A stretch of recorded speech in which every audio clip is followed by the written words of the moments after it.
Kawasaki Frontale menjamu Johor Darul Takzim pada matchday kelima Grup I Liga Champions Asia 2023-2024 di Todoroki Athletics Stadium.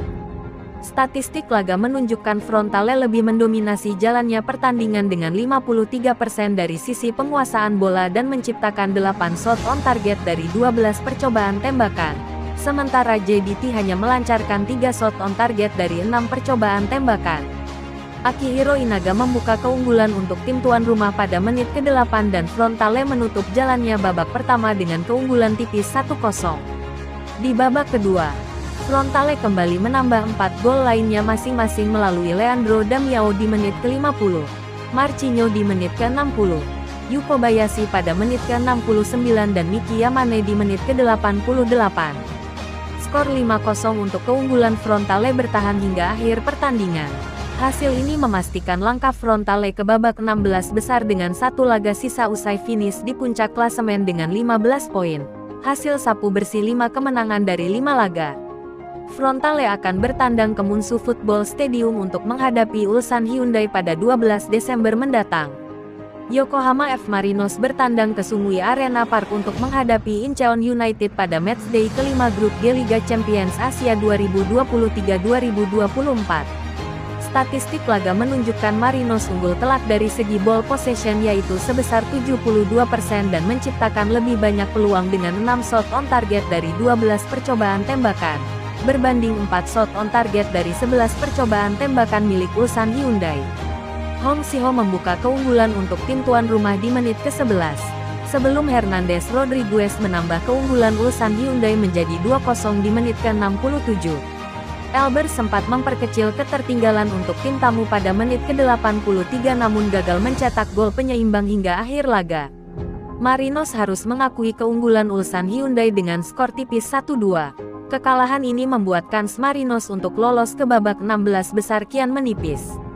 Kemenangan di matchday terakhir saat menjamu Santong Taisan pada 13 Desember mendatang menjadi harga mati bagi klub asal Yokohama tersebut untuk terus melanjutkan kiprah di Liga Champions Asia musim ini. Urawa Red Diamonds menjamu Wuhan Three Towns pada matchday kelima Grup J Liga Champions Asia 2023-2024 di Saitama Stadium.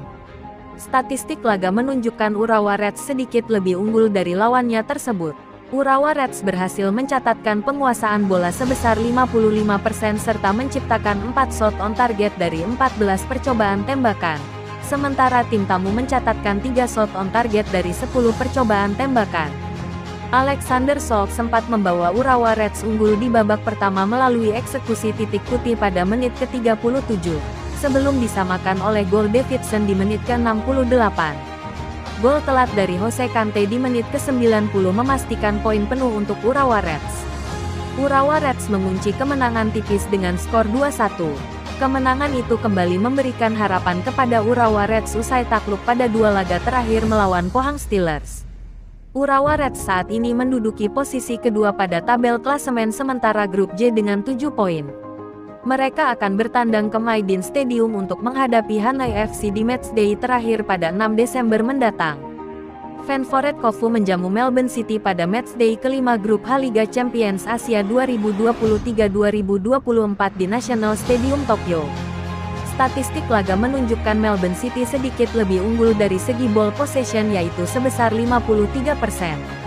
Kofu menciptakan lebih banyak peluang dengan 6 shot on target dari 13 percobaan tembakan. Sementara Melbourne City menciptakan 5 shot on target dari 8 percobaan tembakan. Aksi saling berbalas gol terjadi di laga tersebut.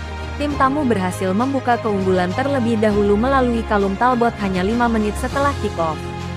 Tidak butuh waktu lama, Sion Inoue berhasil mencetak gol penyeimbang hanya 3 menit berselang. Yoshiki Torikai membawa Kofu berbalik unggul di menit ke-43 dan menutup jalannya babak pertama dengan keunggulan 2-1 untuk Kofu. Di babak kedua, laga kembali berjalan imbang usai Tolgai Arslan mencetak gol melalui titik putih pada menit ke-59. Marin Jakolis sempat membawa Melbourne City kembali unggul di menit ke-64, sebelum gol dari Juma Miyazaki di menit ke-85 menutup laga dengan skor imbang 3-3. Hasil ini membuat persaingan untuk memperebutkan tiket lolos langsung ke babak 16 besar di Grup H semakin ketat. Posisi Kofu di puncak klasemen sementara belum tergoyahkan dengan 8 poin. Mereka akan bertandang ke Chang Arena untuk menghadapi Buriram United di matchday terakhir pada 12 Desember mendatang.